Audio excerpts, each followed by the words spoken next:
Our two guests today are formerly of Ill Nino and have a brand new band out called Lions at the Gate. By the time you're watching this or you're listening, they just came out with a new song, so go jam it. It's out now.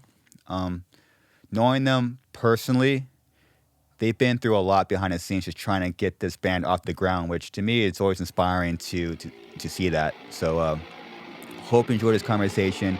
Let's get into it. Everyone, please welcome Diego Verduzco and Cristian Machado.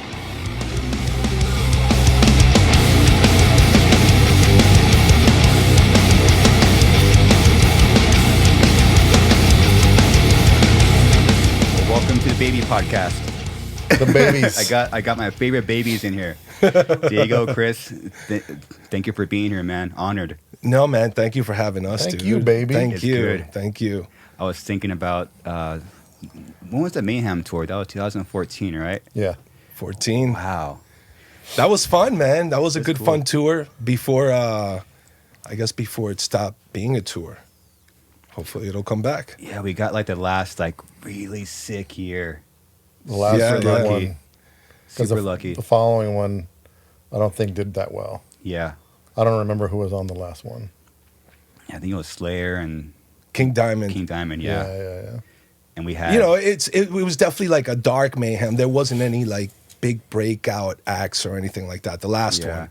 But I think the year that we were on, it was fun. There was some really cool acts on there. yeah. We had Korn and Cannibal on the same day. That was Yeah. You can't ask for much more than that. Yeah. God, that yeah. was sick. What a musical evolution, just those two bands on the same know. festival, you know? And both those bands, you're right, have done so much. Mm-hmm. You know? Yeah, Cannibal, I mean, this 90s DM. How ridiculous was it that we were there every day, watching them side stage every day? It was nuts. Dude. So much fun. Shout out to George, man. The catering was so good. Yeah. I remember the catering being good. Because sometimes, you know, on festival tours, it could be awesome or, you know, it could, you could get some bad leftovers maybe.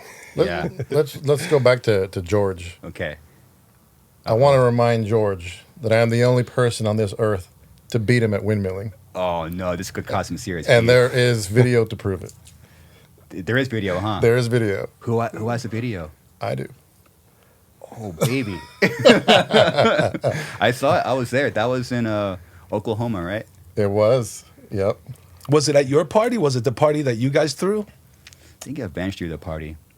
I don't remember. I'm not sure. It was the Avenge party. Yeah, it was nuts. It was What did you guys do for your party? I forgot what it was. me too. I guess that means it was a good party. It then. was. It Must have was. been really, really good. Yeah, I don't think you're supposed to remember that kind of stuff. It right? was a good party, man. I think we had a mariachi style party. I think. I vaguely remember that. Wow, what is up with that? Like the older you get, like you try to remember. Wait, what do we do? Man, the It might have memories had is something fading. to do with tacos. It might have been like Yeah, you guys did a taco party. a Mexican wasn't it? I party think or so. something like that. Yeah, I think so. I think Alex had an idea to do like a taco theme or something. Tacos and tequila. Yeah, but yeah, Dio, you gotta. I think I would make copies of that video. I'm gonna have to start spreading it around YouTube. Yeah, I want to buy some ads. yeah, He's not gonna like it. Sorry, George. dude. I was just thinking like, You're gonna buy ads, and then chiropractors are gonna buy ads in front of your ads. yeah, They're gonna be like, whoever's watching this is definitely I'll- messing I'll- up their neck. I'll say that right now. He'll beat me no matter what. Like, he's got a little more practice on me right now. I've taken some time off, yeah. and my hair's way longer now, so he'll probably beat me. But I can get back in shape, George. Yeah. Well, we got to stop eating the cookies. It's because they always put the cookies right by the salads at catering. It's fucked up, man. Cookie salad. Yeah. Well, I mean that's what you do. Don't get me wrong, cookies. I can't say no. And I do a pizza salad. That's healthy, dude. The fuck. Snacks. Yeah, pizza salad. We had what was our snack crew? Pizza. It was like we had a name for it. It was like midnight snacking. Remember that? Midnight Munchie Crew. Something like that. Yeah. Around midnight. Snack Attack. Yeah. Like it became a really bad habit where like someone said, let's order Domino's. But you got to do it. But it's like you're around like, I don't know how many hungry guys. You got to do it like secretly, Yeah. you know. And Chris was, I mean, you're already probably passed out by then. I was probably hibernating somewhere. Yeah. Imagine the Domino's guy that had to deliver pizza to like you guys in Cannibal Corpse's bus. Yeah. He's probably like he's probably listening to the music, saying to himself, "I probably shouldn't knock on this door." I know. It's like, what? It's like, who's in there? Oh, shit. Yeah, you gotta like you gotta secretly order pizza because you're around I don't know how many dudes. Yeah, so you'll get like, a little crew together. Okay, we're gonna buy this amount of pizza. Then you gotta like stalk the like Domino's pizza guy or girl, and then you gotta take it and like hide it and eat it, eat it in your or bunk. put your Yeah. name on it and leave it Yeah. in the refrigerator, That don't and then work. still get it stolen from you. That's usually what happens. All it takes is someone getting high or drunk. Go, oh, his name, it's mine. Yeah. You Yeah. know? My food's gotten eaten many times. Yeah. Doesn't matter. And I know who usually ate it. Oh, dang. Well, if it has anything to do with chocolate, everybody knows it belongs to me. Oh yeah.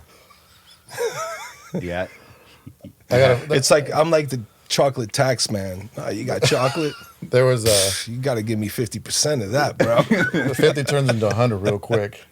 Yeah. There Don't was a- show me where you're hiding your chocolate. That's the worst mistake you'll ever make. Yeah. He has a sleepwalking thing sometimes. And I remember this was a long time ago in Europe. Sometimes. Sometimes. That's when I don't get chocolate. yeah. That's the And only time I our- sleepwalk. What is it? Our guitar tech at the time got a gift of like a chocolate basket from some friends. And he was like all excited. And he's like, my chocolates, my chocolates. And this guy had a snack attack. Chocolate tax. Woke up in the... Can't bring that chocolate on the bus without getting taxed. Woke up. We all woke up and there's chocolate wrappers on the floor. And then our guitar tech Casey was like, my chocolates. And it He was might have him. cried. They're all over his chest and his bunk. It might have been some special chocolate. You know how in Europe, like, they have like these weird chocolates you'll never find in the U.S.? That great chocolate. It might have been something like that, where he was really upset. He was gonna bring it home or something like that. Oh yeah.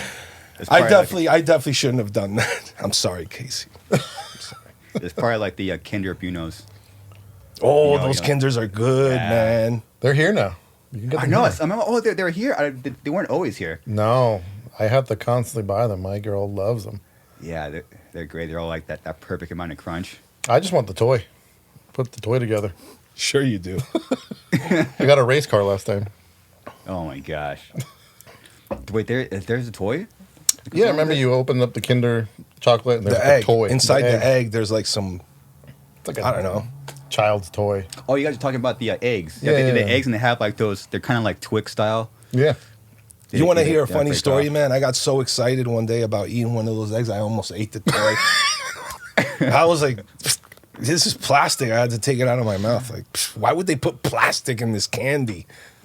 You got too excited about your chocolate, man. In the dark, you're just eating some chocolate. You might eat the plastic, bro. Don't put Yeah. no toys in my chocolate. Yeah, especially when you're probably having it around 2 a.m., which is probably you don't really have like the patience or thinking pattern it takes to properly eat. Well, I mean, not anymore. I mean, once a doctor is like, your blood sugar level is really high, you should start cutting down on everything that you eat that has sugar in it. I was like, okay, doctor. Did they say that? They've said that to me, yeah. So I'm pretty much on like fruits and pretty much fruits is how I eat my sugar now. Whenever I want a sugar rush, Yeah, California mandarins, yeah, California grapes, you can't beat the fruit in this state, dude. It's next level. yeah. It's true, huh? Amazing fruit in this state. Bananas, apples, oranges—they're all very fresh. And sweet, I guess because they ripen on the vine and they kind of throw it in your face when you're driving around with the signs, vine ripened. Really? Like, damn, y'all got fresh fruit out here. Dang. Well, what they call this city, the citrus city. So they used to have like a ton of orange groves around here. So yeah, this used to be like the place you get oranges. Yeah, I But now- believe it, dude, because the fruit out here is sweet. It's very sweet. Yeah, I love it. People on the East Coast are jealous right now. Very lucky. We are very fortunate Yeah. to have the fresh fruit here. We were just me and Cece were watching a documentary about avocados. That's a Dude, serious the subject. avocado Serious, highway. I live yeah. right by the avocado highway. Really? Apparently, that's what I-15 was called for a little while. Yeah. Before the 15 freeway was there by Temecula, it was called like the avocado highway, or there's like another side route or something. But they have huge avocado grows. People, have like acres of it and Yeah. pay companies to come in and take the avocados during summer or whenever they do the harvest. I don't know. Yeah. But yeah, you get some good prices, man. I love living in California, dude. Yeah. When'd you make that move? 8 years ago, Pretty like a recent. year before my daughter was born. Okay. Pretty much moved out here to, live in California and have a child and let her grow up in California. Wow. Did you go? But I wouldn't have made it out here if I didn't know Diego was here. The fact that Diego was out here was like, okay, well, a couple of the guys from the band have been there. Diego's there, Yeah. so it made it a little easier to jump over for sure. Yeah. A lot of the signs were pointing on me. I gotta move. Right. Sure. Yeah. Yeah. Did you go straight to the Temecula area, No, lived in Long Beach for a little while. Long Beach? Loved living in Long Beach, but it's just it got so expensive.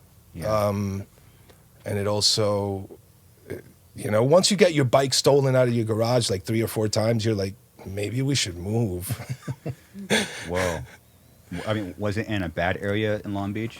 No, it was in an okay area, but you we had lived just in, been there long enough where You lived in Belmont Shore, which is like super chill, nice. yeah, it's the good area, but they still go looking for things. They break into properties a lot, and Yeah. people get mugged a lot there. They come in from out of town to do that, obviously.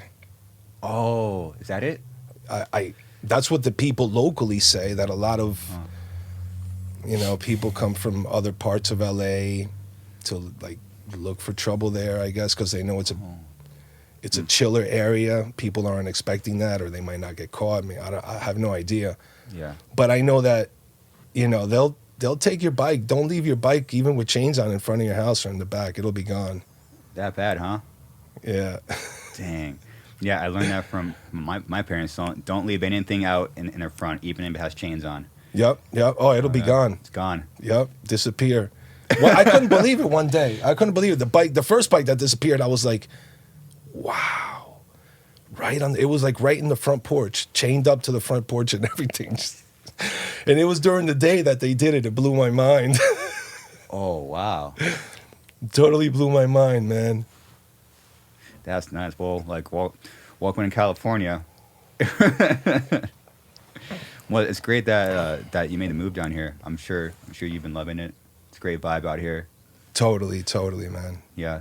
I love it out here for sure. I've turned into a summer weather lover, like Yeah. everyone else is here. And Yeah. I keep all my jackets in garage and storage and stuff like that. Cool.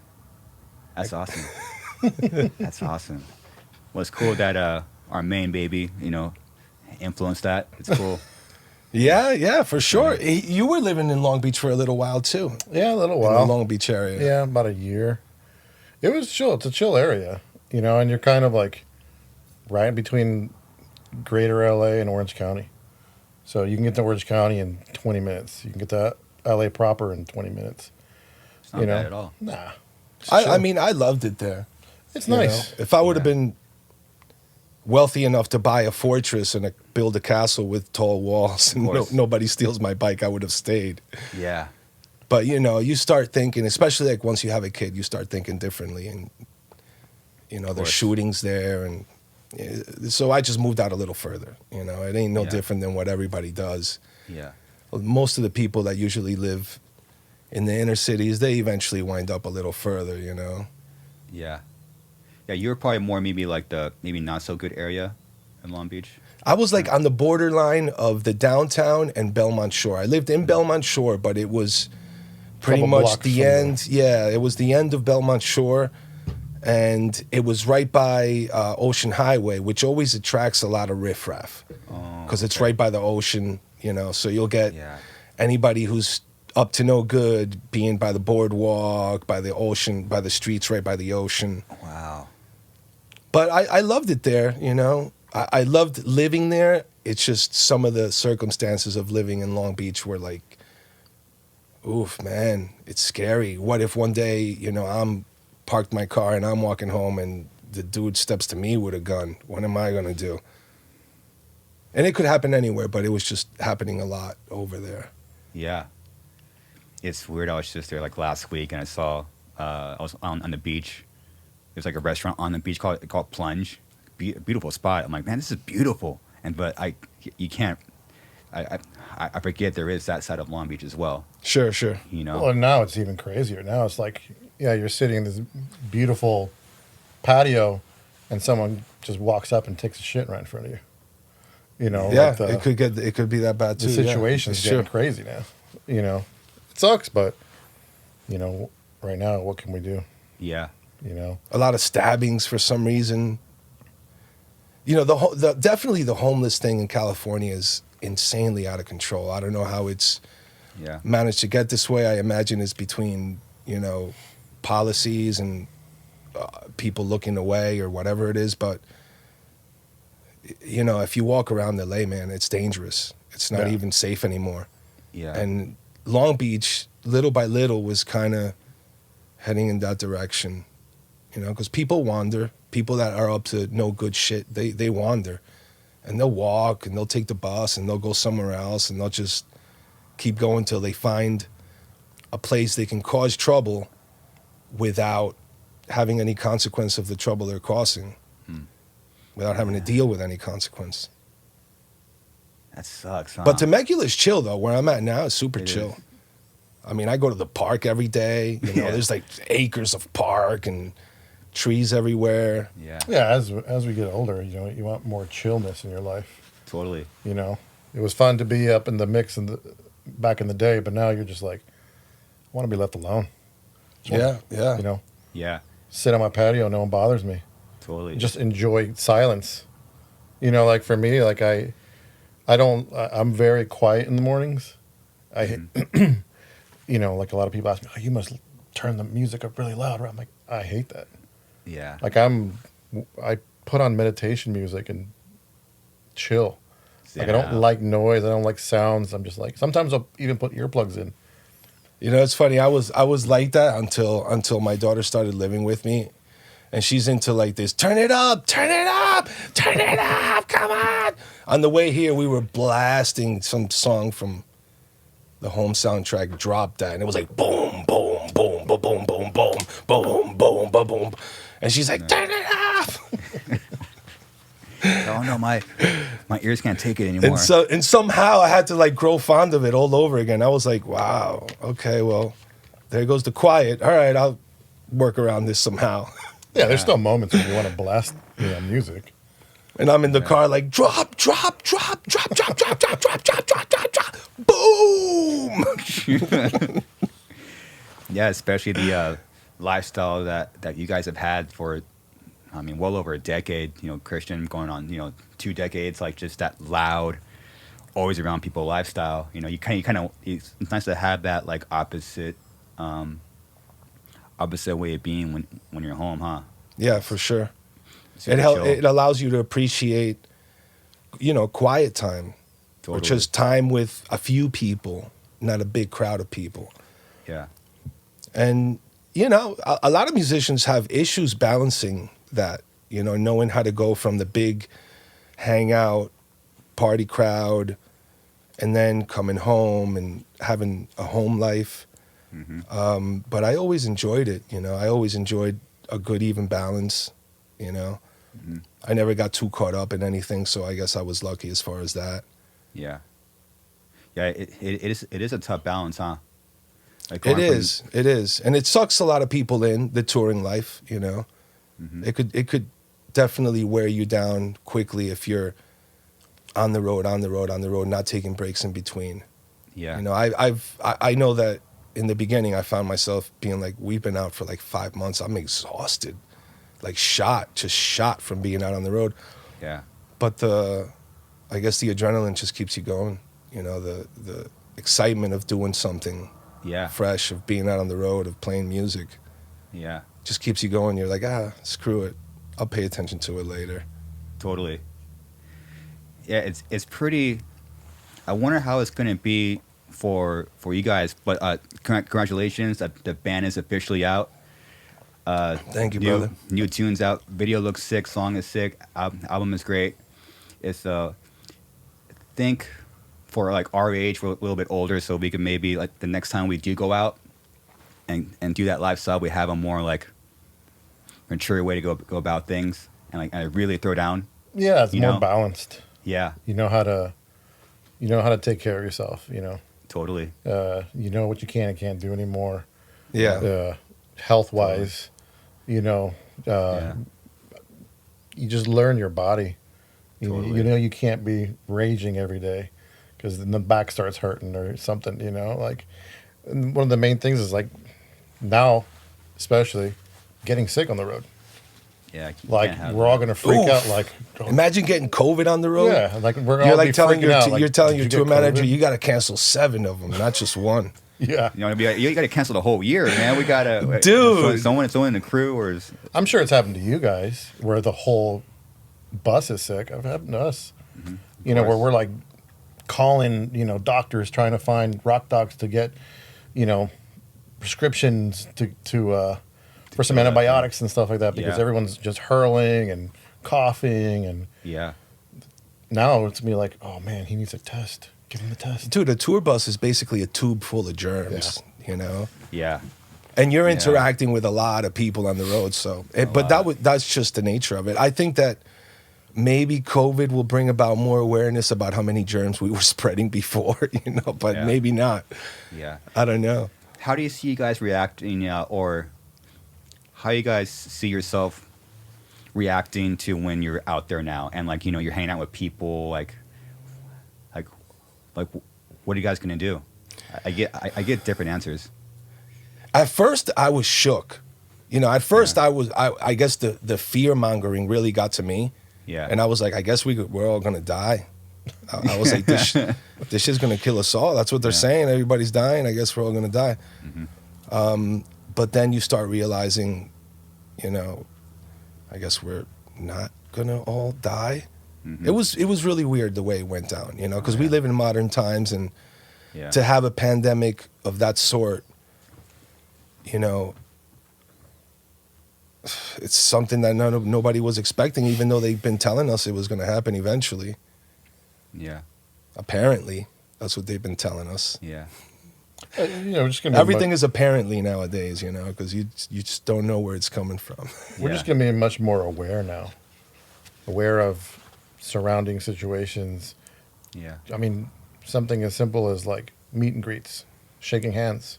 What are We you did it gonna all the time. And, actually, Yeah, he and was nobody always- really even thought twice about Yeah, anything like that. But, I remember he would always be the one that was like, guys, make sure you wash your hands and like coming after us because we're like, don't worry about it. We're all good, man. No, here's the hand sanitizer. Pa, pa, pa. Now it's like you got to prepare, bring that stuff with you because now Like, and I got vaccinated. He got vaccinated. I don't care. I'm ready to get back to work.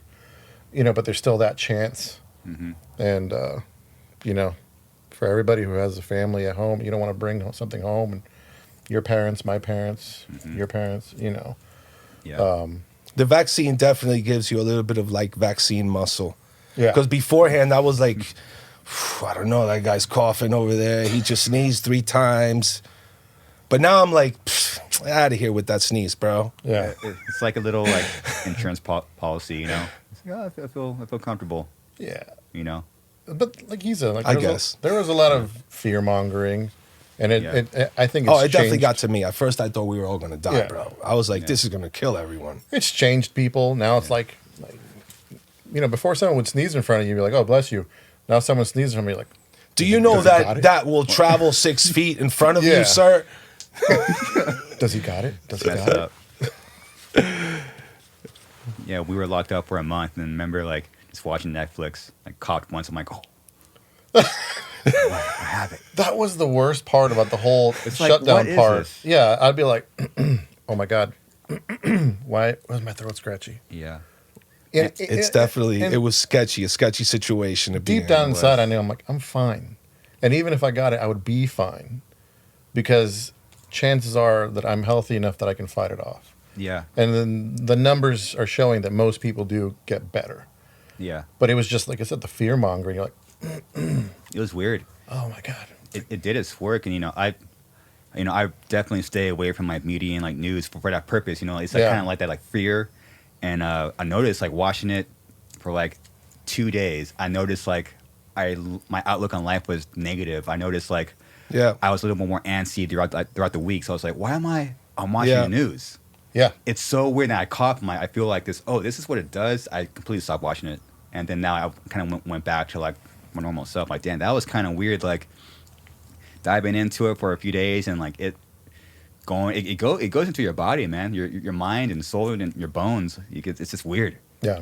It definitely changes the way you feel, for sure. does. A lot of people may not notice it, but I do notice that people that watch the news a lot are always suspecting something is wrong, or Yeah. very scared about things. They have very negative outlook on situations or life in general, and Yeah. very low trust of people and things like that. Yeah. And I mean, I think in a world like today, we all have to have certain walls up. Mm-hmm. But man, it's so much more fun to live life having hope in humanity, Yeah. rather than losing faith in humanity and feeling like everybody's just a disaster, which is where news will guide you. News will definitely guide you Yeah. towards everyone is a disaster, run for your life. I used to be a news junkie, constantly watching news, reading news, and then the same thing.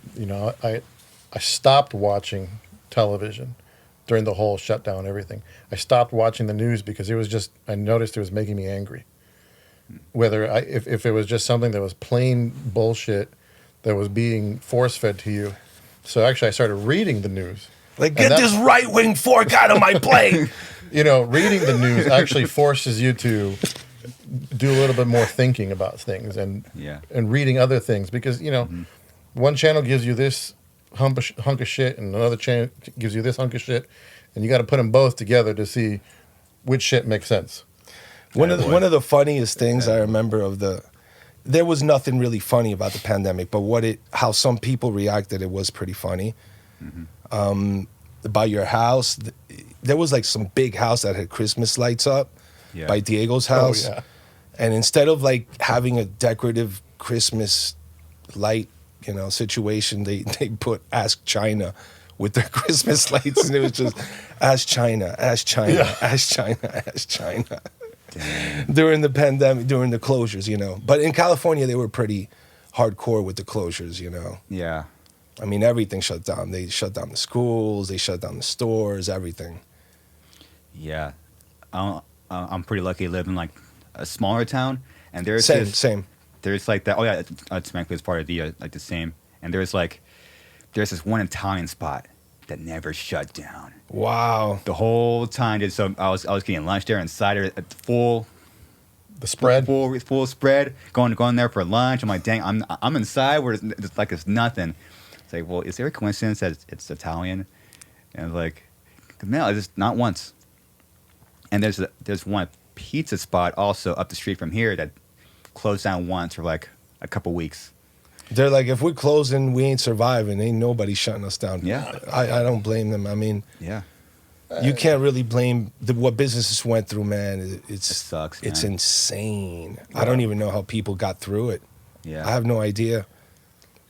I mean, I don't know how parents got through it. I had to I'm half schooling half days with my daughter, and I don't know how other parents do it that aren't able to work from home. I don't know how they did it. Yeah. Yeah, it's tough. So many like good people, they're struggling, and that's kind of like the one thing about not watching the news. Like there's great people out there. There's truly good people out there. And there's a lot of them. Most people I think are just trustworthy people. Yeah. Yeah. We're just trying to do their own thing. They're not the ones really getting trying to the bother news people. bites. The good people Yeah. aren't the ones in the news. It's all the shitheads. Yeah. Like the news isn't informative. It's all entertainment ratings. It's how many people can we get to watch so we can sell ads Yeah. to which prescriptions and this and that and the other. The thing also, the news are so, like, when you start watching MSNBC and then Fox next to each other, back and forth, if you don't understand the narratives right away, then you're just blind. If you don't see Yeah. how they're both just like tugging at people for politics, Yeah. Yeah. then you just don't get it, and or maybe you're into it and that's your thing. You know, you like hearing political things and being tugged at. Yeah. But it definitely worked during the pandemic, whatever they were doing, because it got me in the beginning. I was like, whoa, we dying. Yeah. I was like, we dying. I started eating ice cream every day. I didn't even care. I started smoking cigars, dude. What? I started smoking. I was like, that's what I guess just smoke cigars because we're going to die anyway. Might as well enjoy it. Yeah. So I started eating ice cream and wow. And then my doctor was like, you're going to kill yourself. And I was like, damn, you're right. I think that's what we're all doing. We all started drinking more wine and eating more ice cream. That's what I remember, drinking bottles and bottles and bottles of wine. Dude, me and Susie were drinking bottles of wine. I love the cups, dude. It was great. And Thank cigars, you. too. They're classy. We have some. Thanks, man. So many I got into cigars too. Like, oh, I just enjoy this. What is it? I don't know. You know, I was like, we're dying. I guess I'm smoking cigars. Yeah, Cigars are very chill. turned me into a day drinker. Like I said, like, I gotta go to the grocery store. Now he's just I'm an gonna get some afternoon wine drinker. instead. Yeah. Fuck groceries, get some wine. It's tough because habits creep up. I'm just now getting out of that habit of drinking all the time at night. Yeah. Because of the like the panties. Oh man, like this is a habit. This is a habit. My neighbor Turn back also up. works for a winery too, so he was like, "Give me all this good stuff too," and I'm like, Oh "Damn." wow. There was, you know what?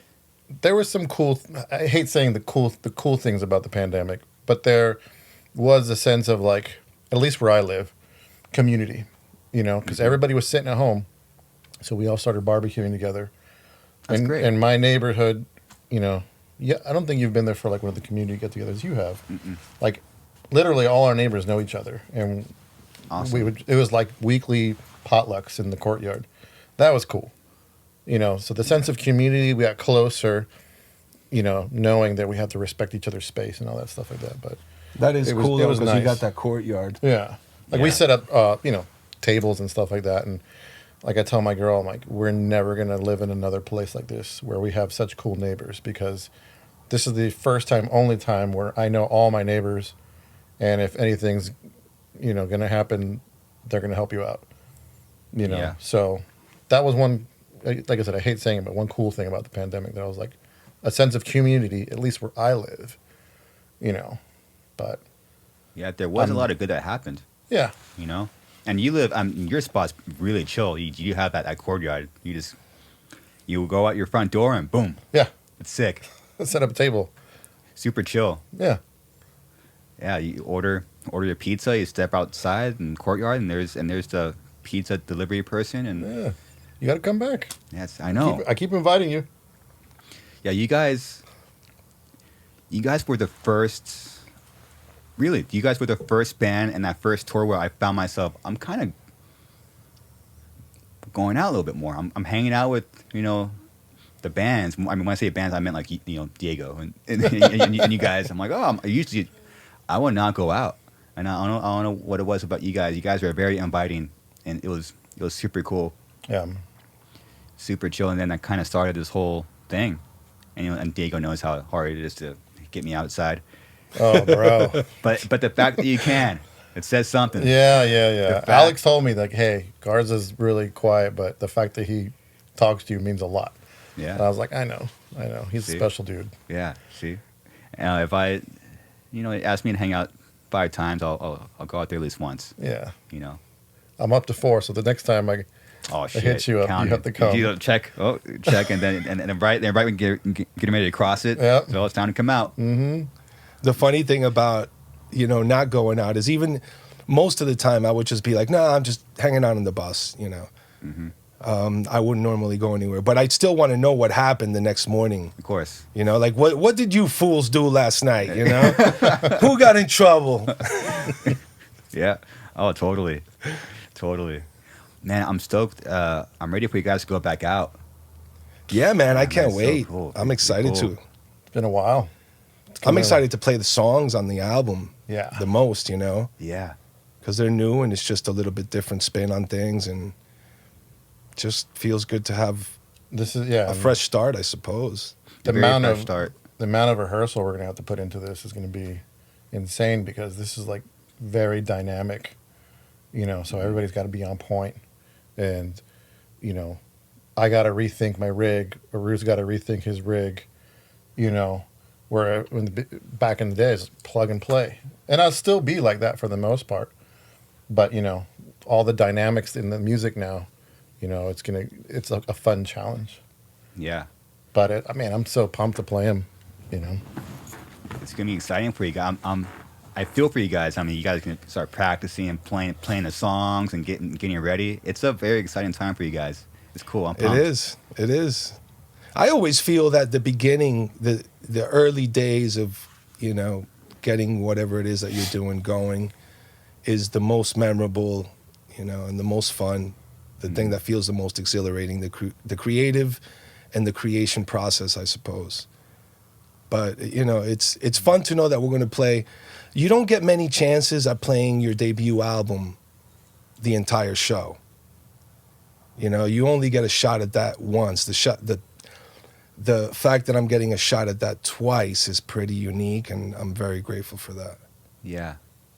Yeah, it's cool that you get like another start. Sure. You know, like you having the first one's already rare enough. Yeah. To have another one. Yeah. How rare is that, man? It's cool. It is. I feel awesome. It's exciting that we have a really cool debut album. Yeah, And that the songs are good, you know. That's what's exciting about it. The songs are good. Yeah. And I can't wait to play them. I really can't. Hopefully the world will come back to some normality sometime soon, and people can mosh again. Yeah. Yeah, I think it's already there. You know?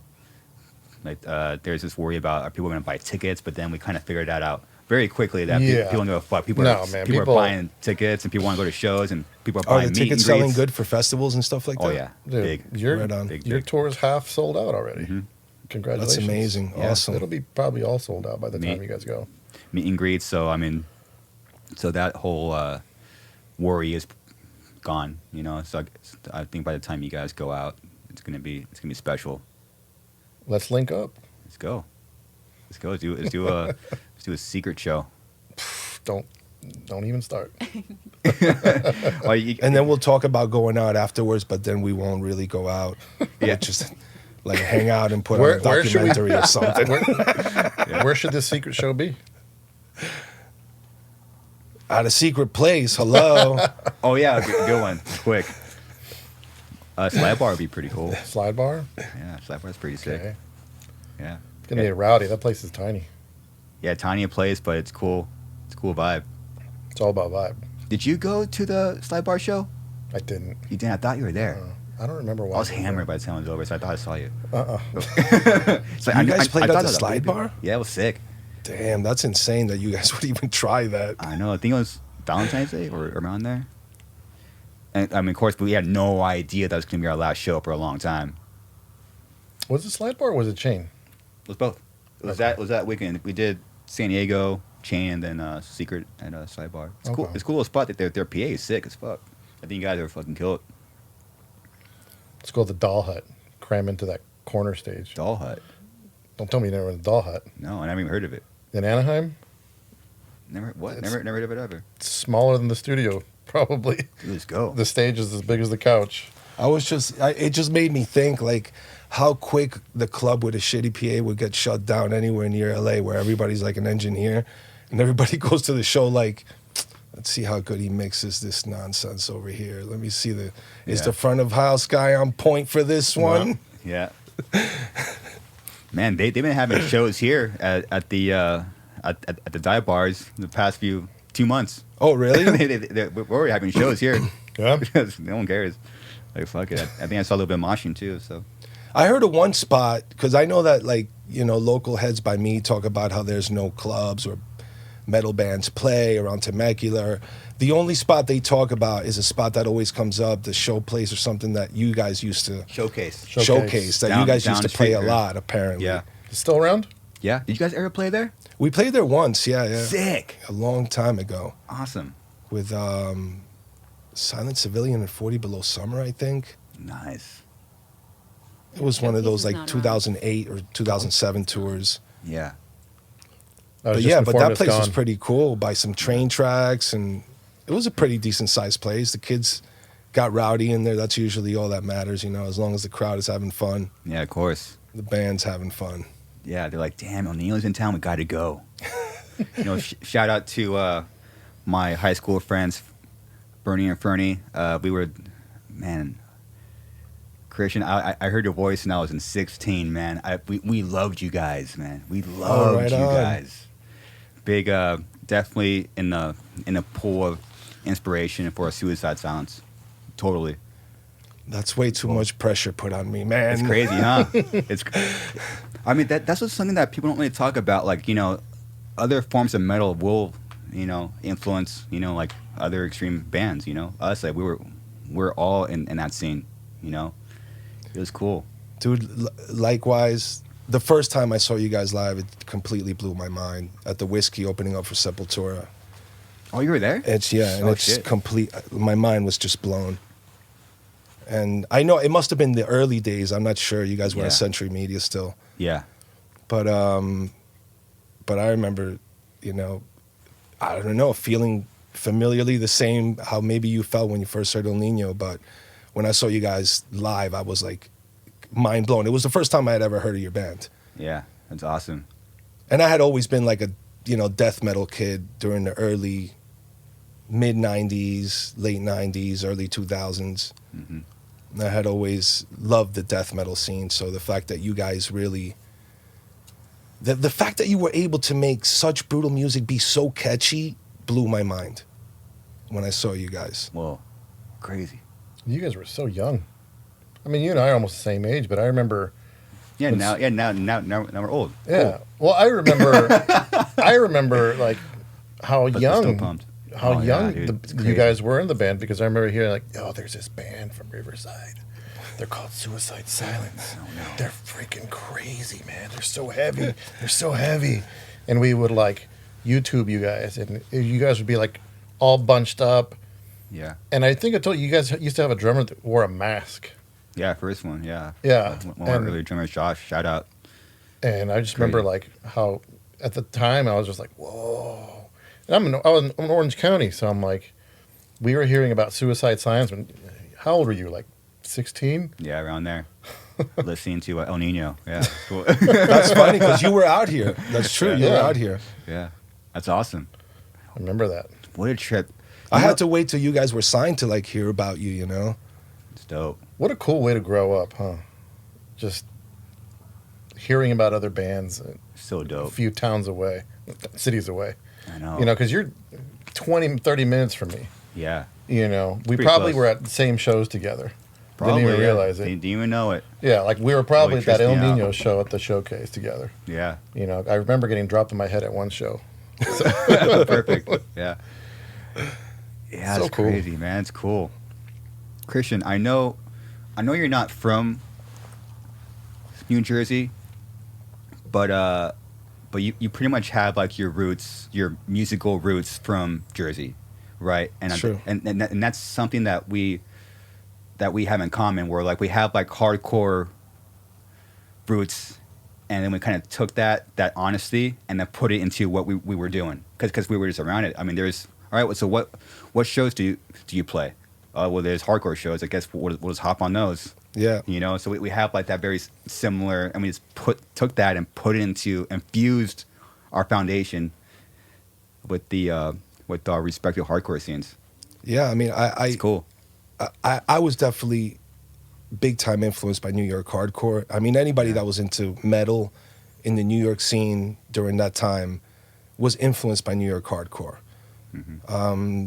And for sure, I mean, when I was coming up as a musician, just barely getting signed, those were the artists that basically, I looked up to, performance-wise, personality-wise, the things they want to say in the music, and also just the people they are, I think the New York hardcore scene offered our band a lot of great things to grow from, for sure. Even though we weren't really a hardcore band, we came from that scene, played with a lot of those bands, and always.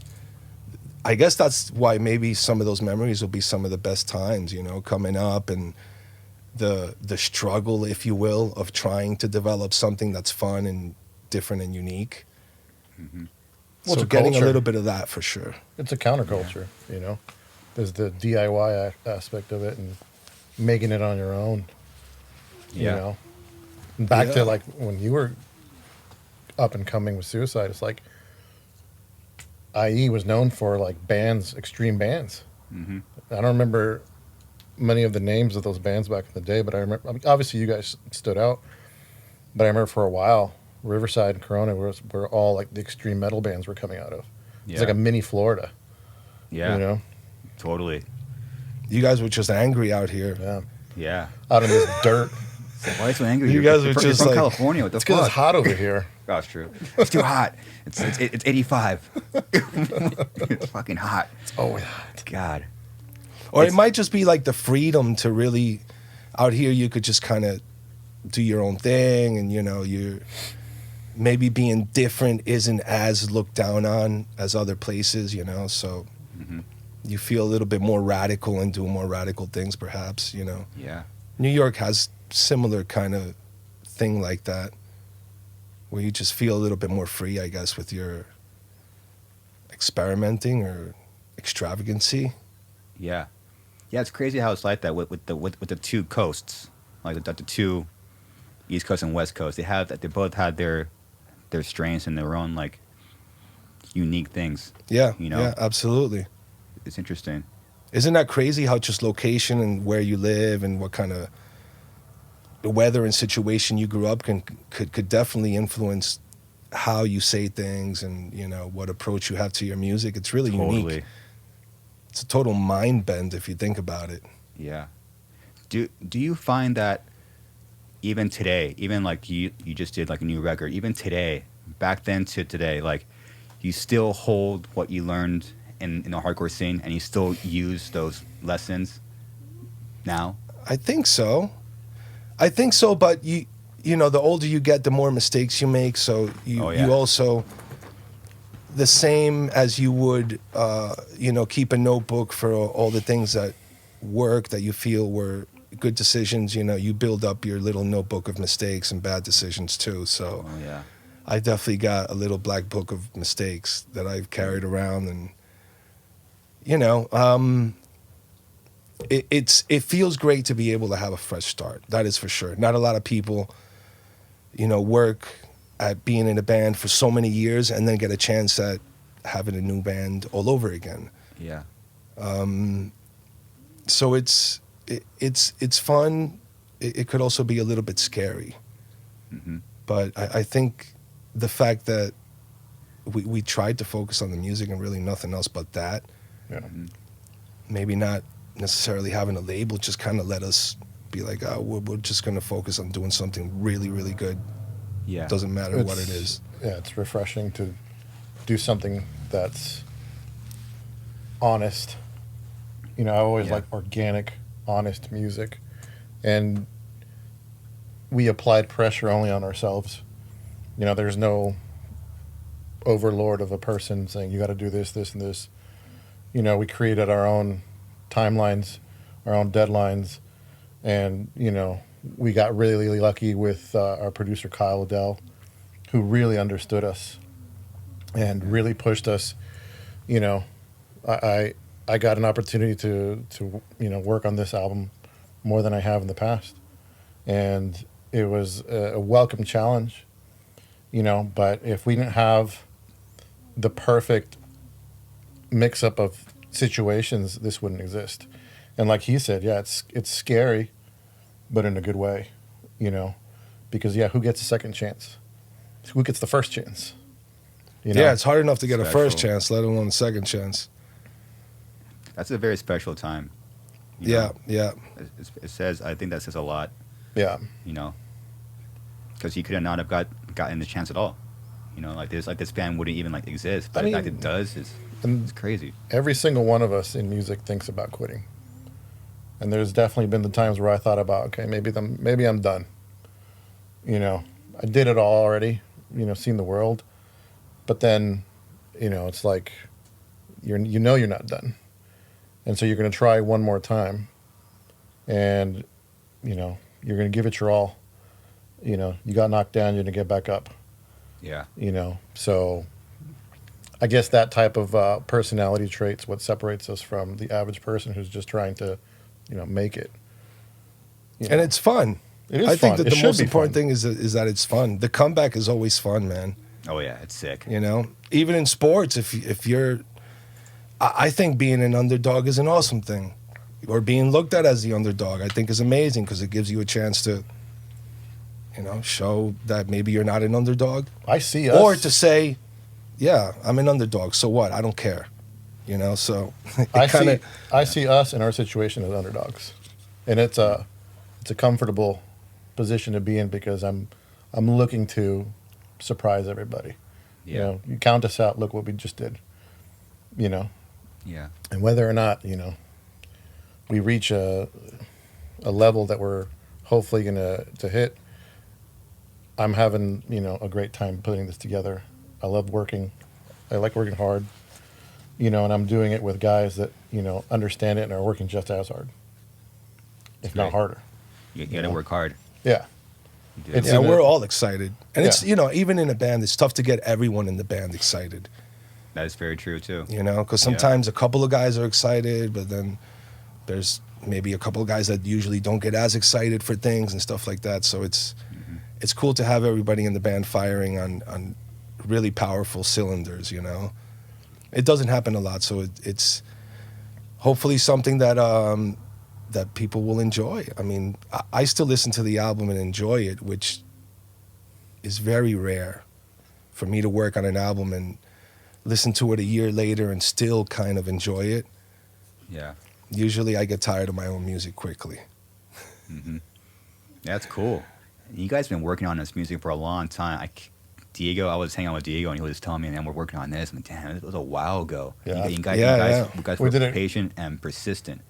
Very strategic, very quiet. Yeah, I only told a few people about it. Obviously, you're one of the people that I would trust with it, and it was just like inevitably people are going to come out with their own notions of what we're going to sound like, and that's one of the things that I'm most excited about is showing people what we sound like. People will be surprised. People will be like, you guys wrote this, wow. Like he's saying, I'll go back and listen to the music, and there's a few songs on the album where I listened to it and I literally got chills on my arms. I'm like, wow. I can't believe we created this. Mm-hmm. And that is so special for any artist to have their own art affect them that way. Yeah. Because most of the time we're all completely, we're our own worst enemies, our own worst critics. Worst critics, dude. And we think everything we do sucks. But then when you get that one spot where you're like, oh, damn, Yeah. it's special. Even if it's just that one moment in time, it's special. It is. So I'm excited. I'm excited too. You guys been working very hard, and you guys have definitely earned it. Especially with everything you guys have been through. Man, it's earned. Very cool. Thank you. And it's like It feels like a lot of years have gone by for sure, especially with the 2020, yeah.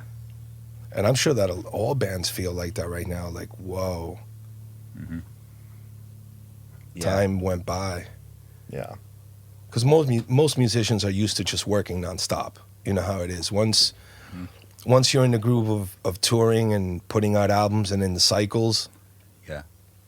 you pretty much live that, until either the band breaks up or something happens or, people move forward. But yeah, I mean, not being able to play a show for the last 2 years was terrible. It felt terrible. And we haven't played Right? live. Yeah, when's the last time you guys played? 2017. 17? Yeah. That's so unfortunate. Yeah. Man. I was living vicariously through you. Baby, come on, hang out with me. Yeah. Tell me stories. I'm like, okay, baby. Yeah, right. Let me tell you a story. Take me with you. Third guitar. But you know what? I think, as Christian was just saying, very very true. A lot of people are, especially musicians, are afraid to make mistakes, and the fact that you have that book of lessons, I found that it's very rare for someone. A lot of bands and musicians are afraid to like take like those leaps or even learn from those. So the fact you guys have that, you have the experience now, so you know what to do, and most importantly, you know what not to do. Sure. You know. Sure. Without Yeah. those failures, you're never going to know what to do. Exactly. Yeah. Yeah. No, the mistakes are the things that make your character eventually, you know, not just the rewards that you've earned from the decisions you made right, but also the circumstances you suffered from making bad decisions. Yeah. And hopefully the older you get, you know, the less and less bad decisions you make. At least that's the way it should be. Yeah. If you're making worse and worse decisions, the older you get, Yeah. you know, you're either really bad at making decisions or, you know, there are a lot of people that suffer mental illness and can't even really function, you know. Mm-hmm. So I feel blessed, dude. You know, the fact that we're here just chatting with you today is a blessing. The fact that I was able to drive like 30 minutes and get here, you know, even though it was like an hour stuck in traffic, but you're really just 30 minutes away. Yeah. We woke up alive and breathing, and we get to do what we love still. Yeah, Yeah. absolutely. After losing so much, after what you guys went through, I mean, I know I have some experience with you know, things being taken away. The fact we're still here. Yeah. What a blessing, man! Like, damn, we get to still do this. Yeah. Yeah, know? yeah, yeah, It's a for privilege, sure. man. This is and should be treated as a privilege It to is. be able to pick up an instrument or to pick up a microphone and entertain people with your art.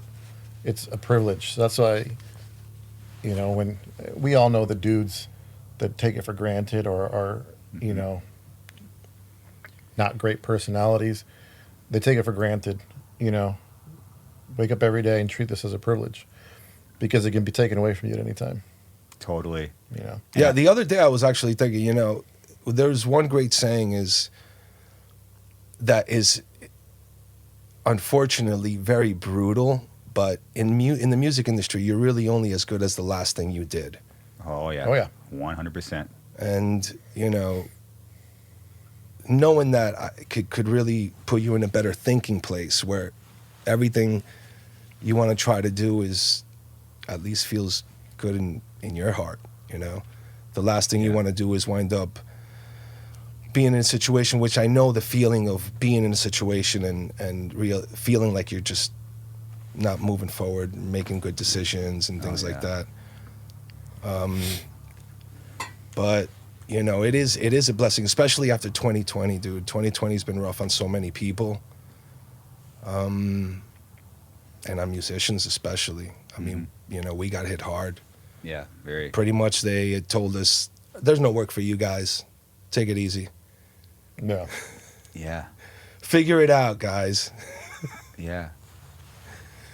And I give props, you know, to most bands that got through it, that were really, really dependent on just constant, consistent touring Yeah. to be a part of their business. I got to give props to those bands that got through it.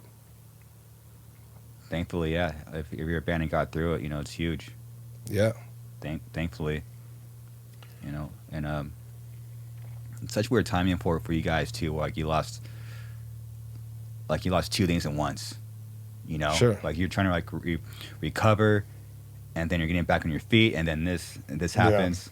But it is a very healthy thing. You know, I think you guys had the right mindset where like there's something magical about it being taken away from you at least once.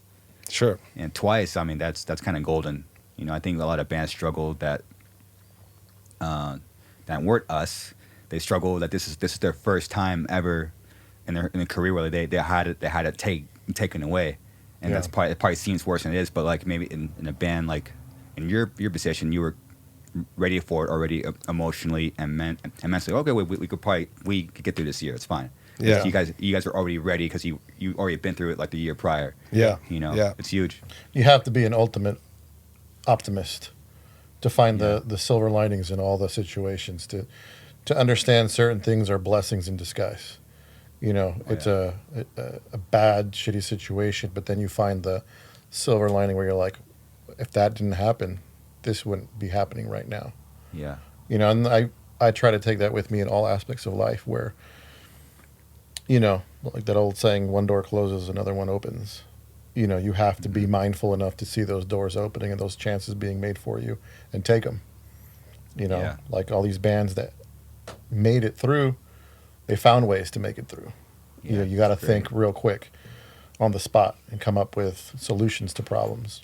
You know, whether it was bands starting live streaming like you guys did your global ticket, you know, or whatever the case is. You know, some bands got heavy into self-producing, recording, you know, cutting costs wherever you can. You got to think fast, create opportunities, you know, because the opportunities are getting few and far between and people are hoarding them. You know? That's true. Yeah. So are ideas. Yeah. Yeah. It's cutthroat. You know that. Oh yeah. Yeah, someone will be your friend, or like one day, the next you're out. If you're not that band anymore. Sorry, see ya. Yeah. Yeah. Super strange, but it's great. Like you see who like your friends are, and even people in like the industry, you see like who really supports you. You know? Absolutely. So there's always like a good and bad to it. Like, that really sucks. Super cutthroat. But then you see the few like, oh shit, like these people stuck around. Holy Absolutely. fuck. Yeah. Bands too, you know. Bands These that people stay make it around. worthwhile. Totally. Yeah. Yeah, you see true colors. Like you and I are always gonna be friends, obviously. Like we don't even have to be playing guitars ever again. We're gonna still remain friends. Yeah. You know, and these situations teach you who's hanging out with you because of who you are and what you are doing, or who's hanging out with you because of the person you are. Yeah. You know, not just because you're the musician in a band. Because, like you said, you're only as good as what you last released. Very true. You know. Yeah, you're only as good as the last thing you did, you know? Yeah. And in the music industry, it's easy to lose focus, too, you know? Oh, that's the You get wrapped up into things, and then the worst. you're like 4 years on the road, 11 months a year, and then like you're like, who am I? You know, after like 5 years of that, Dude. you're like, hold on, what's my name again? Yeah, how do you recover from that? Or how do you get refocused? You know? That's a good question. I don't know. For me, it took a ton of time. I don't know that there's like I don't know. I imagine some people that are really strong psychologically have ways of, you know, persevering those kind of challenges. But for me, it took a lot of like staying at home, not seeing a lot of people, realizing a lot about myself. Yeah. And just going through personal challenges, really. And life is still, you know, a question as to what is the great thing to do in life, you know?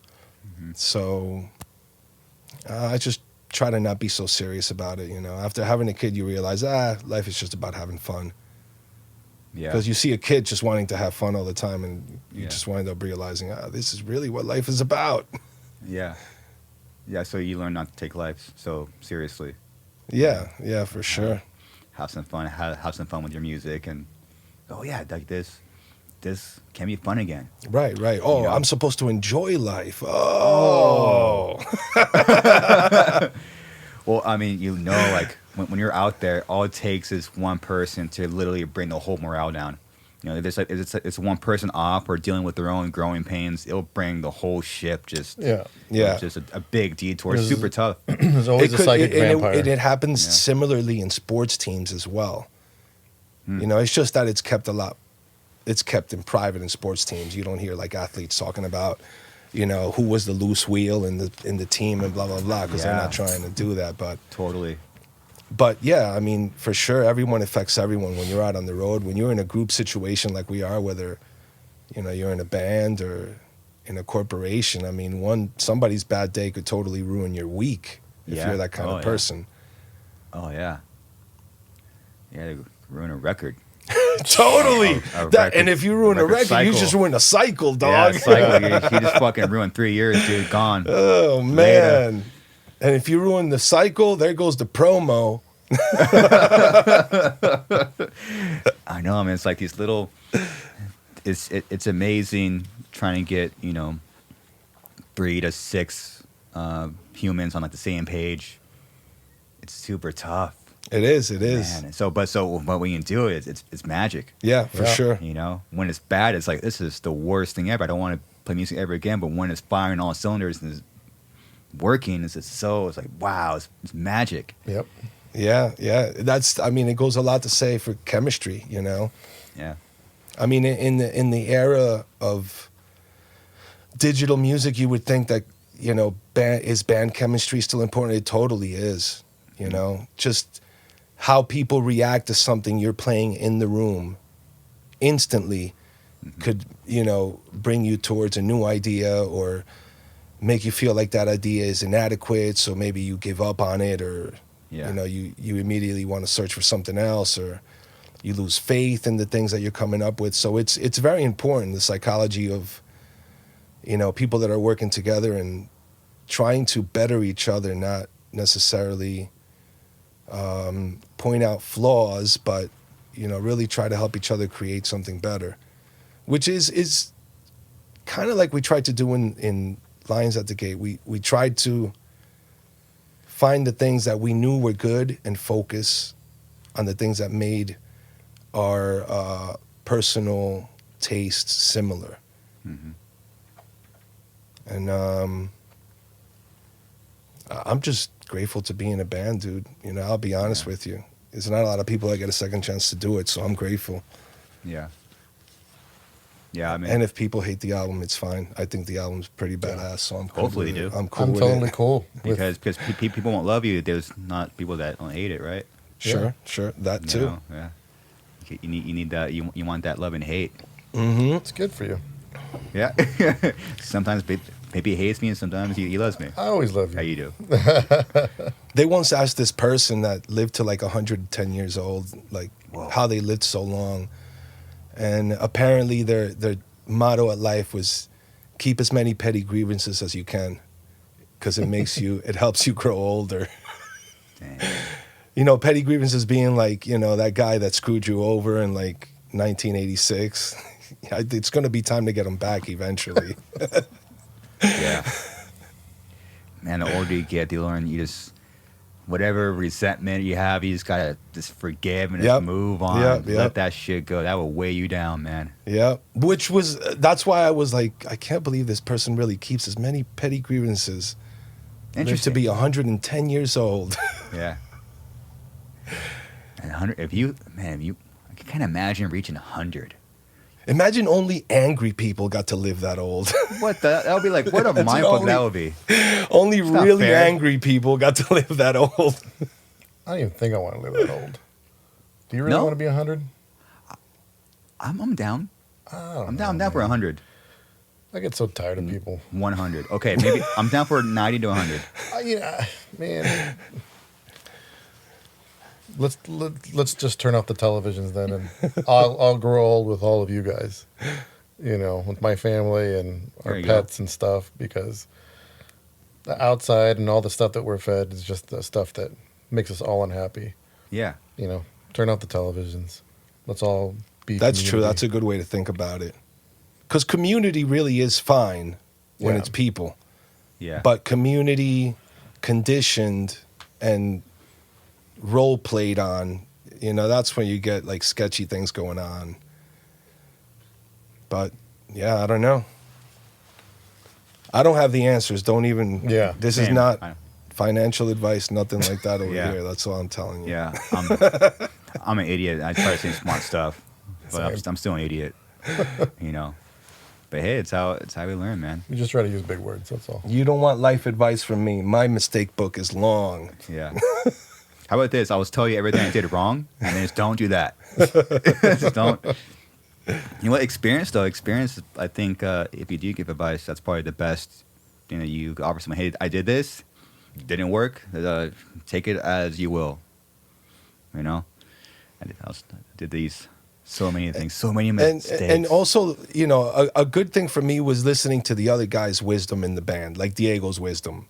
Yeah. Like sometimes you got to listen to someone else's wisdom to be like, you're right. Why was I thinking about it the wrong way the whole time, you know? Yeah.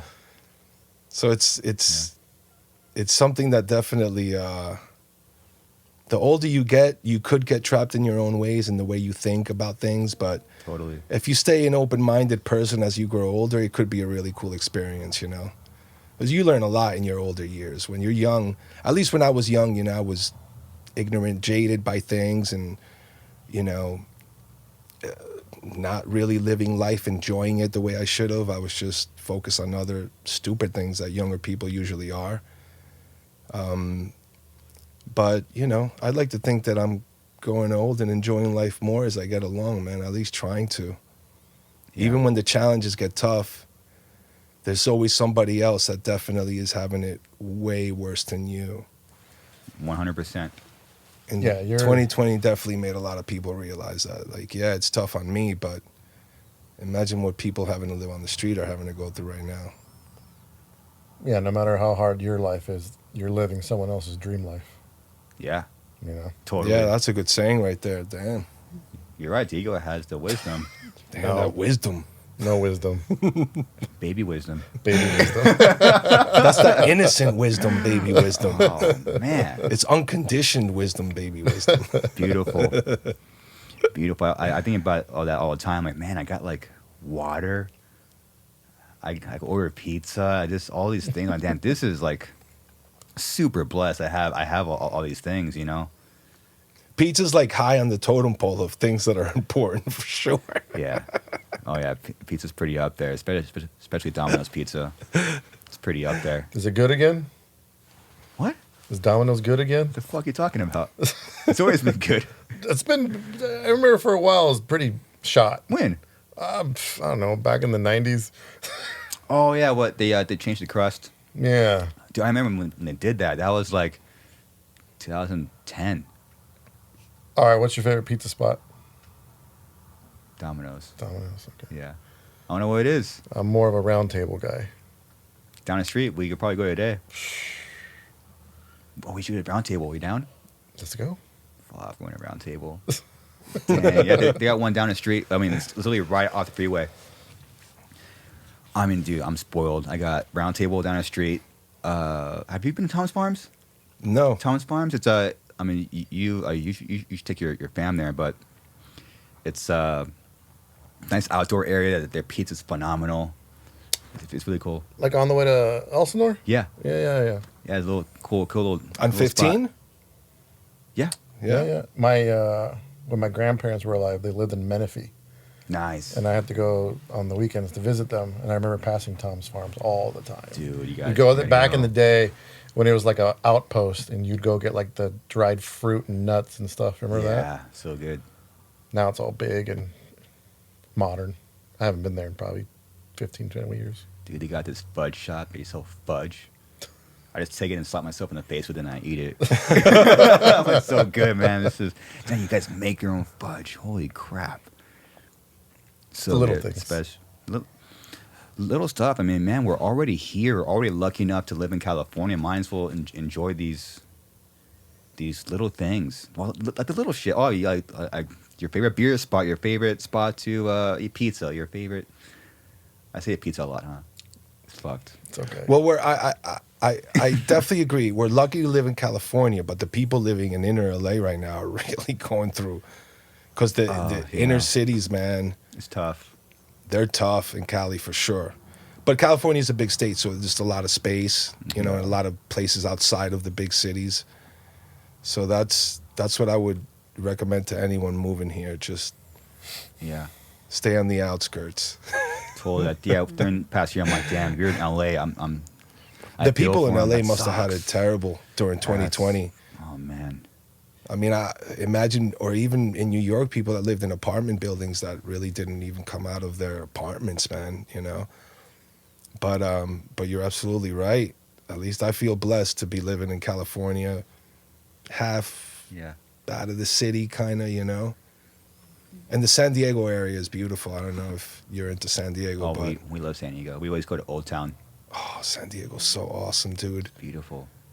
It's like the last diamond in the rough of California. Yeah. Hopefully it won't change. It'll stay the way it is. Great vibe there. Super laid back and chill. Old Town's great. Coronado, which Yeah, totally. it's awesome. Totally. I love it there. Yeah, for as many people that I know that are moving out of California, and I totally understand it. You know, Yeah, yeah. I would have a hard time leaving here. You know, everything's here. You know, born and raised here.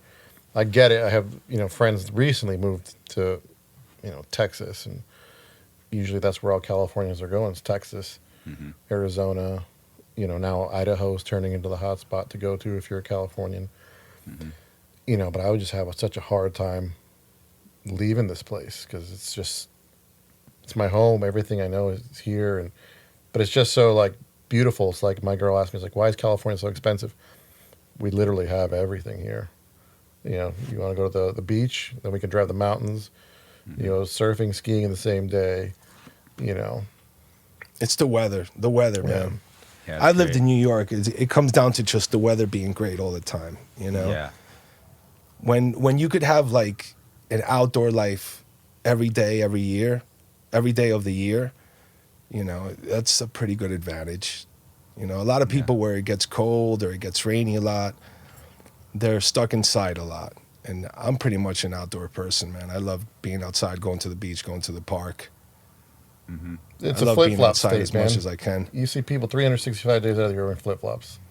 Sure, yeah, You that know? too. Some people with socks on, which is really weird. You wear socks? But I get it, though. I mean, sometimes you wake up, you have socks on, and you just put your flip flops on. It happens. Like, yeah, if you're here, they'll Socks and flops. They'll inspire some innovation, right? The Ninja Flip Turtle flops that toes. already have socks. Oh no. No, sometimes the future is good, sometimes it's bad. Where you guys have been in the music industry for a while. Where do you guys see it going now? I don't know. It always feels unpredictable. The one thing that at least I feel has remained constant is that heavy music has become more and more accepted little by little. And maybe I shouldn't use the term heavy music, but extreme heavy music has become more accepted little by little. As far as what the trends are, I don't know. Like how the trends go or what the next cool thing might be, I have no idea. But I do know that the bands that become those next cool things are usually just trying to do something that they really like on their own. They're just trying to like make themselves happy with music.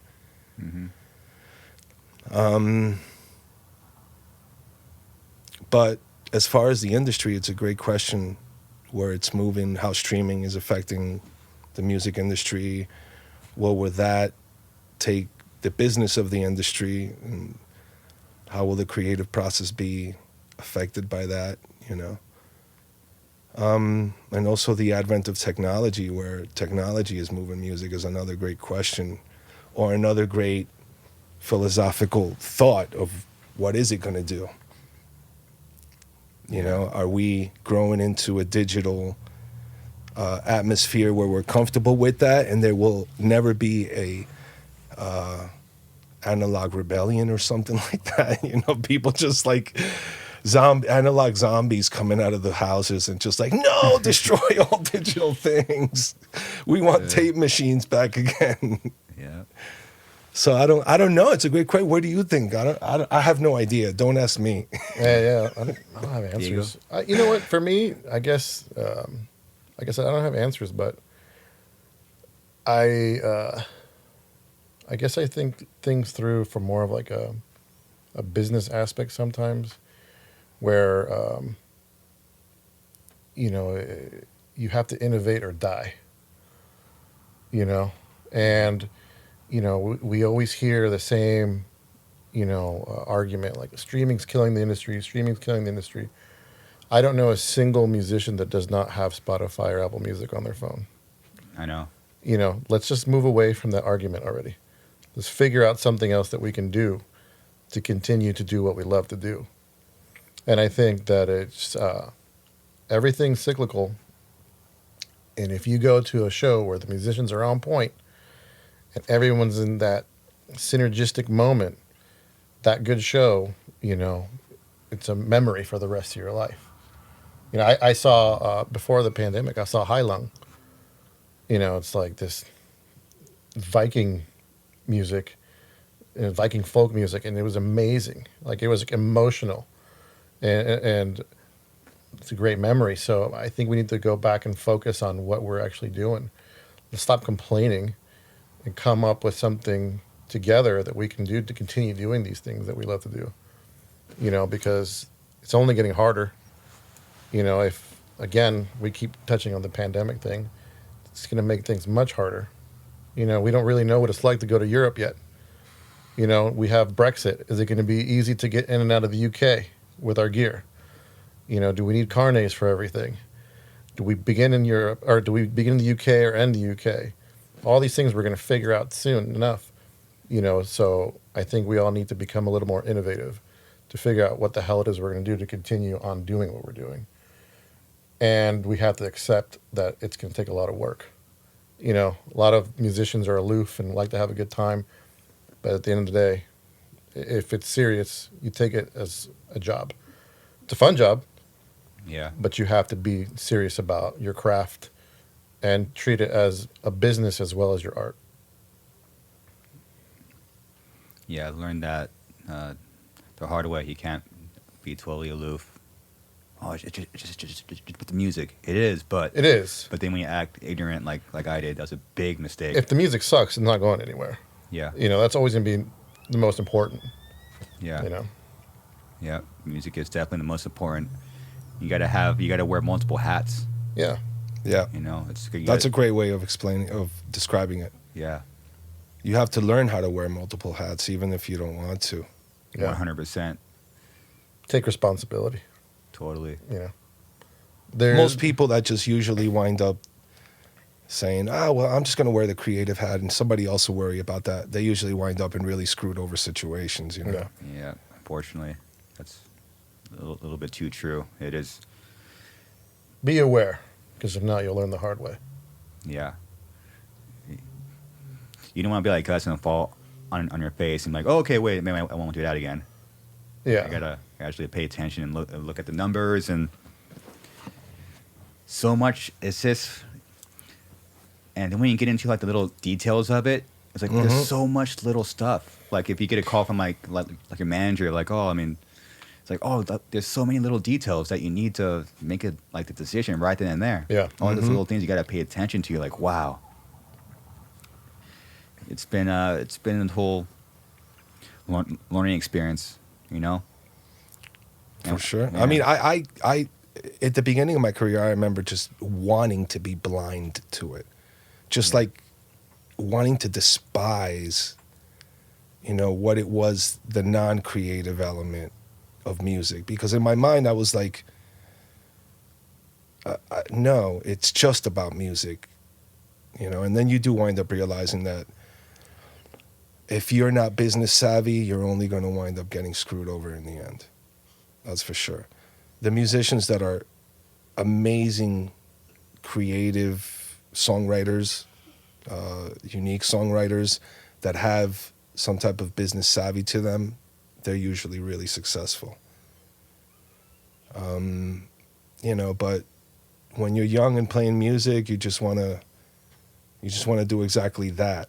You're just like, nah, the music, just this, no. I don't want to hear about none of this business nonsense. Yeah. It's kind of punk rock to think that way, but then you realize, it wasn't too keen. Yeah. Yeah. It wasn't optimal. No. And then when you don't watch the money, you start losing money. Oh, let's buy that. Oh, yeah, sure, buy it. Yeah. Oh, shit. So much dumb shit. Mm-hmm. And in the theater circuit, anything could affect the money easily. Mm-hmm. And, if your guarantees are $500,000 and they tell you, well, that guarantee is going to take a $25,000, $50,000 loss, you might be all right. But at the theater level or at the, large club level, that could ruin a tour, you know, like a couple things going wrong, Oh yeah. a couple unexpected things popping up that you weren't expecting to. That could Which really happened. ruin a tour. Ruin people's paychecks. That'll ruin your home life too. Oh yeah. Yeah, because then you're not happy out on tour. You make a mistake, then you tend to bring it home. Oh, Well, for sure. Yeah. And on tour, those mistakes are really expensive mistakes. Oh, yeah, there's never a cheap one. Yeah. Yeah. Oh, thousands and thousands for something like whatever. Yeah. You show up to the airport with too many bags. Simple one right there. Yeah. Yep. Yeah, and there's always it always You show depends up- on who you get. You show up too. to the airport thinking that you are allowed one bag per person in for free, but no bags per person in for Yeah. free. Yeah. It's always so different. Sometimes you get someone really, really cool, and they just want to help you out. They'll wave like crazy stuff. They'll like wave all the backbeats, meaning the other person is everything's by the book, and then you're like, all right, you see like the $3,000 check. You're like, it just depends who you get, and then when we fly it back, you gotta get paid again. Or sometimes some tours you'll be like, you'll pay the big check in the front, and in the back it's free. You get all of these weird, it's just Yeah. never. But you got to plan for both. It Yeah, sucks. yeah. That's a great Yeah. way to think about it. Plan for both. Yeah, Plan for all the messed up things that are going to happen, yeah, and You just need hope a- they don't. yeah, You need a certain part of your budget for incidentals. You know, yeah. you don't know if something's going to happen. You know, so you want a certain percentage to be put aside for an oh shit day. You know, my head broke.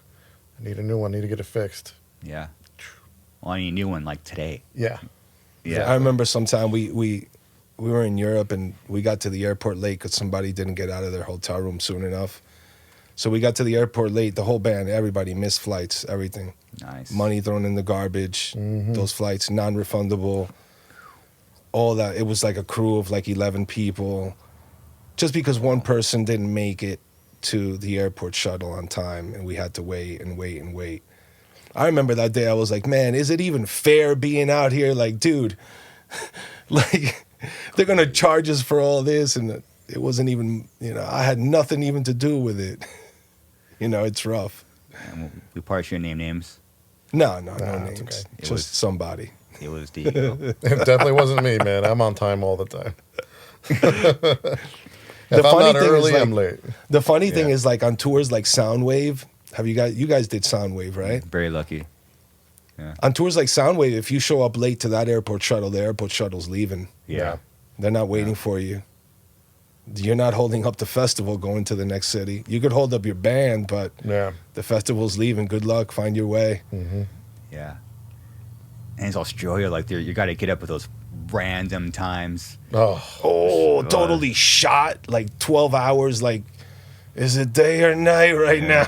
Well, I got to give a fucking 3 a.m. to make the flight to play the show that day or something Yeah. weird. And some people are cranky. Some people are stoked. great tour. Great. It was Fun tour. Yeah. It's just the time changes. Yeah. I mean, we're It's rough. 23 hours, about 22 hours behind. We show up there a day ahead, and you're expected to jump on a plane at 3 in the morning. You're like, what the hell is going on? Yeah. But that's probably one of the funnest tours to do. when it Yeah. existed. The exhilaration keeps you going on a tour like that for sure. It does. All the bands are traveling together. Yeah. So you're Yeah. like, bumping So- elbows with all these legends or I know. your best friends and all that stuff. And, And they're making it on time to the shuttle. So Yeah. what are you going to be, a prima Dude. donna? Totally. So shit. I mean, I wasn't changed in the plane. They made it on time. Like, Right. I am gonna show up 10 minutes early for everywhere now. Right. It's fucking. If they can do it, I'm a fucking nobody, dude. I better be on time. Yeah, for sure. I agree. It's crazy to rub elbows with them, huh? yeah. Dude, it's cool now because I'm lucky enough to call you guys my friends, but it's just so weird like hanging out with you guys, because it's crazy, Diego. I mean, we're friends. Yeah. I listen to you guys in my spare time, and now we're doing a podcast together. It's crazy, That's awesome, Vice man. versa. crazy. I'm blessed to be here, brother. man. It's like, man, I'm talking two babies. Sick, man. Does the podcast know you call us babies? No. Okay. Okay. You want to explain? You. No, you go. Okay, so what was it? The Mayhem tour? Yeah. I think I always said what's up, baby? Yeah. And it Yeah, just- baby. It just, Yeah, baby. Yeah, baby. It's my first tour ever hanging out. I guess I don't know what the hell to say. I guess I'll just call these guys babies. Yeah. It's funny. What's up, baby? Our And now I'm just stuck. our friend, and now he's the drummer for Machine Head, Matt Alston. He used to call us baby too. Baby. Baby. Yeah. He's English, that English accent. Hello, baby. So Sick. only you and him call us babies. Appreciate that. It's only, Man, I want the baby potion. I want to go back to being a baby if I could, but I want to keep the knowledge. I want to keep the knowledge of what I know. The older you get, the more experience you get, and there is a price to pay.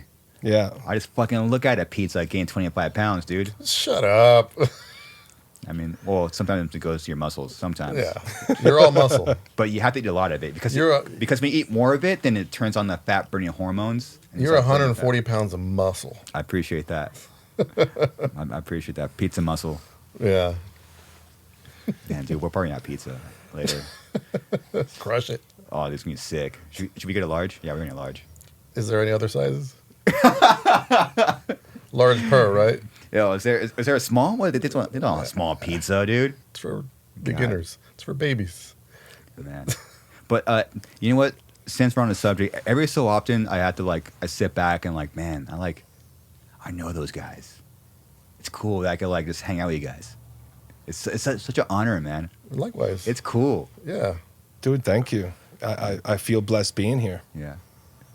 You ever forget who? You're our first real interview with this thing, I guess we're doing with the Yeah. band. With the Really? new band. Yeah, you're the first one. Are you I serious? feel even silly being like, we're in a band, because it's, we were in a band for so long. Yeah. We're This in a band is, all over again. This is the first Lions at the Gate interview. Wow. Well, I feel honored. It's I'm glad it's with you. it's a trip to do that. Wow, the first one. Yeah. As Chris was saying earlier, it's so true. Like the beginnings of something tend to be the funnest. Yeah. When you're just first starting from nada, zero. Yeah. That's like that. You can only do it once. And it's the funnest, happiest time. It's all innocent and you're just going. It's exhilarating. It is. And you're worried about making those mistakes. It's true too. Yeah. Yeah. But now you guys have a back pocket We've- full of things to learn Yeah, from. Okay, man. we can read about. Okay, don't do that. And We've Bust got, out the black book. We've gone through I'm gonna call that for now with the black book. so many. What decision was made last time on that? Why don't you look and see how that worked out? Yeah. Yeah. Keyword. Yeah. Book. It's a book worth Yep. of things that you learned and the mistakes. It's a book worth, dude. Sure, for sure. I mean, being a musician and being in the touring industry is that, piling up the good decisions and the bad decisions and trying to memorize them all Yeah. and hoping that they'll line up again when you make those same decisions again. Yeah. Or don't make those decisions, Or getting rid of the unimportant decisions. It doesn't matter. Yeah. That's one of the things Yeah. I think every band struggles with is the minutia. Oh man, that picture. Oh my God, I didn't like that shade of blue. Is that shade of blue going to create more streams, more revenue? No. Does it look cool? Yeah, it looks cool. It looks Let's go cool. with it. Yeah. You learn with times like that when we're so we're looking at something so much or listening to something. You got to step back for a day and go back to what was I tripping about? That sounds Yeah, great. yeah, Or yeah. That looks phenomenal. But Change the when you're guitar just, tone. looking at Change it- the guitar tone. I don't like it. Yeah. Oh, no, go back to that guitar tone. It's really good, actually. Yeah. Then you go back to it. Oh yeah. Yeah. So weird. You got to step back, but you learn with age and okay, wait, chill out a little bit, go outside, Yeah. for a little bit. Or don't listen to it for a couple days and then see what you come up with Yeah. after. Yeah. It's oh yeah, that's fucking sick. Yeah. It looks awesome. So it's even now, being conscious of it when you're just looking at something, you're it sucks. Yeah. I hate this. It sucks. We had that in one of our songs, and myself and we were arguing. Myself and Kyle were having differences of opinion on a song. It was a bridge, Yeah. And then, like I said, we aren't getting angry, but I think we're starting to get a little annoyed with each other. Of course. And I was like, you know what? Let's just go. Let's go eat. We're done. We're done for today. And we went, and I think it was, we had like a joint birthday party for Steven and Aru, because they both have the birthdays around the same time. Sick. And yeah, we had probably pizza.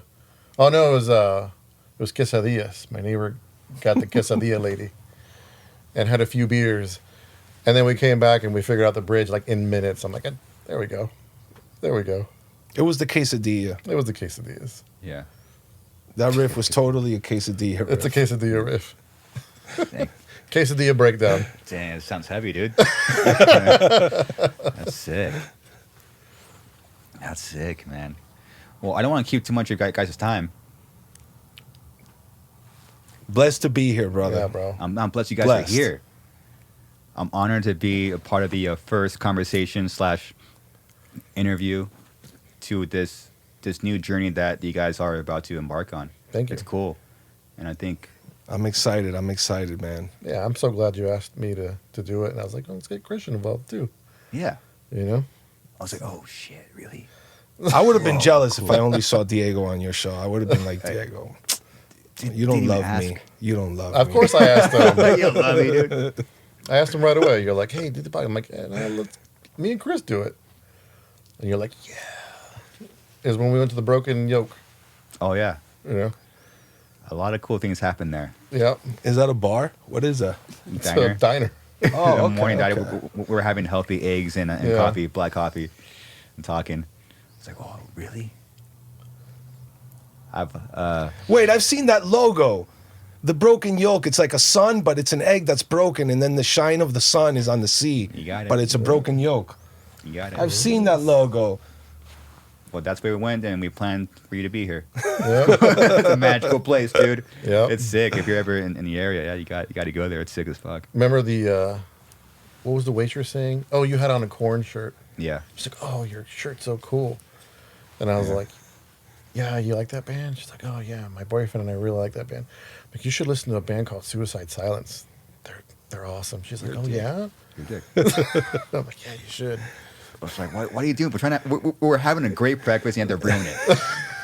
Gosh. She didn't even recognize. Yeah.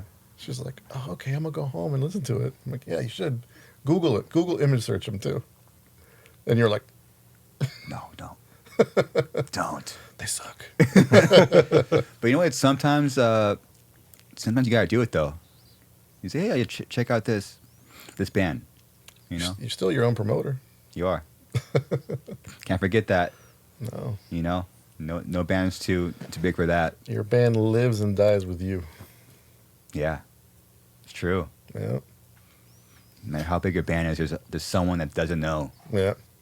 about you. You know, Mm-hmm. and that's aspiring too. Like the work's never done. You know, and there's it's never always going. And that'll inspire new riffs, new songs, a new creative The moment, outlook. yeah, the moment you think you made it, somebody passed you up. Totally. Yep. The moment you finish your album, somebody else is already writing the next album that's going to be better than the one you just put out. So you better get back to work. Yep. Yeah, you're right. One of the biggest mistakes I made in my career was being complacent. One of the biggest mistakes. Same. Same. We're fine. Oh, we're done. This is great. Put some records same. now. Same. The worst. I feel the same. I think a lot of musicians probably go through that. Mm-hmm. You know, you have a good run and then you're like, I guess we're fine. You know, kind of like you're saying, being complacent with some things. And then you learn with time that being complacent doesn't usually, unless if something is an amazing idea and worked itself out really quick and everybody's really excited about it. Yeah. Sometimes you got to dig a little harder. You know, and it's okay to do so, or work with different people, just change the chemistry. Yeah. Yeah, you're right. During those times, you got to do some digging. Yeah. Digging, dude. Yeah. Make it uncomfortable. Yeah. And we get naturally comfortable by being uncomfortable. Like we're like, you know, this when you're comfortable, like you find comfort in that. Yeah. Strange. Yeah. Yeah. I'm kind of scared. No, this is good. This is a good Good. thing. Yeah. You should be nervous. You should be nervous. You're not nervous since something's messed up. Yep. You know, even this, I was nervous. It was like right before a podcast. I'm, oh man, oh dude, they're coming. Oh my gosh, We were late. Of course. And why? Okay, tell me this. Why did I already know that? I already knew Diego was going to be late. That's not true. I'm always on time. Okay. I'm always late, man. But you know, Is having that- a kid, you gotta. Of course. So Sometimes you run a little late. of course. For those who don't know, the 91 freeway is garbage. Yeah. Oh my God! They were shooting people on the 91, dude. Yeah. Did you hear about that? Yeah, Today? It's getting kinda Not nuts. today, but like the last Jesus. couple of months, like some Yeah. dude with a BB gun on the 91 shooting people. Oh, great. Apparently, like kids got shot in back seats and stuff. Yeah, people are getting weird out there. That's why we need some stronger windshields. Yeah. Also, hide your shame when you're eating pizza in your car. I mean, that's the most important reason. I don't want no one to see me. Limo tint. Yeah. Oh yeah. Pizza fiends, man. All right. Well, where can people find the band? Where can people find you guys? So the easiest thing is going to be the socials. It's Lions at the Gate. Our website's latgofficial.com. And you can find all of us on Instagram, Facebook. And we're really lucky that as soon as we started dropping the teasers, the fans remembered us, woke up, and this is crazy. Like, they started their own fan pages already. They've heard 30 seconds of a song, and they've started fan pages. So, yeah, just Lions at the Gate on all socials. latgofficial.com. And we'll see where it goes from there. It's out there June now. 4th. June 4th. June 4th. Yeah, it'll be up June 4th. Cool. By the time all you listen, or if you're watching and listening right now, it's out right now. Oh, yeah. Yeah, because this Right comes out on. Monday. So, yeah. It's out. Garza got a preview a while ago, Boom. so he already knows. Yeah, I heard the record. It's awesome. Thank you. It's sick. Coming from you, I feel extremely lucky to hear that from you. Whoa. Because you're a badass musician. So, you know, in my book, to hear that from the Garza, like, your album's sick. Guitars, That's amazing. Wow. No, it's great. Guitars, I like that. I like that. Proud of you guys. Thank you, You know, man. especially knowing like the backstories, and that's my favorite thing when something happens, then you recover and put out music. That's my Yeah. favorite thing to see. The healing process. Yeah. Love that. This is a Yeah. big So cool. healing process. Yeah. This For album sure, was it's a a healing big, process. we needed this album, Yes. you know. Yeah. And even if nobody likes it, the fact that you like it, the fact that my family and friends like it, I'm happy already. Yeah. Yeah. The reaction from the fans has been amazing so far. Yeah. Yeah. The most exciting thing is knowing that the rest of the song is really awesome, and Yeah. nobody's really heard it, and they're excited about small pieces of it. It's just, Yeah. it really, I'm really just, I can't keep saying it over and over. I feel lucky to even get a chance to do this again. Yeah. It's so cool, huh? It is. It is. It absolutely is. It's a rare time. It's a rare, special time that you guys get to do it again. Yeah. What a privilege. It's a privilege. Yeah. It's cool. And shout out to Vicente. Vicente, Great who filmed our first video, Industrial Films. video that looks awesome. Thank you. Thank you. You know, the video is awesome. It sounds great. Production's big. Love it. Yeah. Big Thank you. tunes, big riffs, big production. Big babies. Big babies. big sexy babies. Yep. Cool. Well, what about personals? Personal IGs. Cristian Machado. I'm at the real Christian. I think the real Cristian Machado on IG. Cool. I just found you. I was like, oh shit, Christian has an IG. I gotta follow him. I Sick. follow you on there. I follow you on there. I love all Yeah. the stuff that you post, dude. Dang, we're like friends. We are. We're real life. We're like homies. Dude, sick. R_ Diego Verduzco is mine. It's easy. We're friends. We're friends, huh? Are we? Yeah. Okay. I watch your IG live. Oh, dang, baby. I be catching your stories, dog. I Dang. be catching your stories. Wow. What a life. Dude. Sometimes, man, life's just, it's surreal.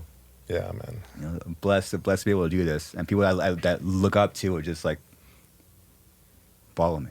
Because, you know, I mean, I'm always going to be that. You ever feel like, I'm still like that loser high school kid? You know? Yeah. I Like do. the underdog feeling still Yeah. with you a little bit. Oh, me, yeah. I'm super like, I always go back to, man, I'm still like a loser. Yeah. I still feel like a loser. We all were losers. We're still losers. But it's cool, man. It's I cool relate with that underdog feeling for sure. Yeah. It's a comfortable feeling. It is now. Yeah, it's Yeah. great. And it's cool to feel that and then get comfortable in it. It's very cool. Yeah. Well, cool. Well, song's out in 2 days. Well, you hear it, listen. It's out now. So excited for you guys. Cool. Thanks, man. I'm If you hate the song, just ignore this interview.